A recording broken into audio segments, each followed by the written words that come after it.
for making this occasion possible. Thank you very much. Hari naman ni Arnel. Yan ko naman ang cute ni Pato. Malitaw, di kami nag-expect na award yan. Pero, kaya din naman kita. Susunod ko nung award, trip to Jerusalem. With 1.5 million, ha? Pocket money. Kaya kung di na ka mo kumitahan din, so, I promise you, tataganta ka mo ng mga jewelry boxes. Takara sa kamo.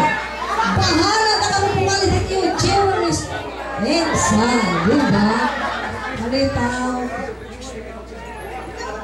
Ang mga balikbayan, thank you very much sa iyo. Ang nga talaga nag-sponsor na yan hindi kita nagkatitero. Tapos, yan na, kay 36 years old na kita. Ika mo na. Ayaw na kita pag nalatid susunod na mga reunion, yan na, i-enjoy ta.